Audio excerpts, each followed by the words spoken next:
বর্ষাকাল মানেই বৃষ্টির পানি, আর বৃষ্টির পানি মানেই শাকসবজির স্বর্গ।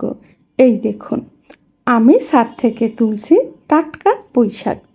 এই সবজিগুলো কিন্তু টব থেকে নয়, পুরনো চালের বস্তায় চাষ করা। বর্ষার এই সময়টা পুঁইশাকের জন্য সবচেয়ে উপযুক্ত।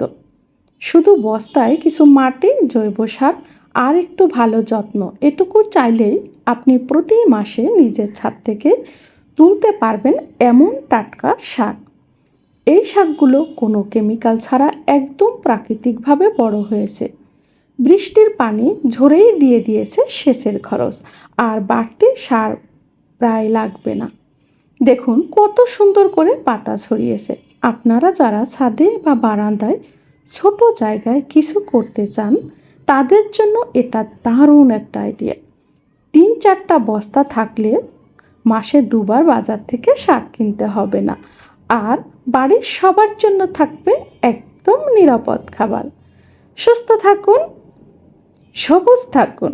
মুক্তাস রুফটপ গার্ডেন থেকে এই ছোট্ট পরামর্শ আপনাদের জন্য।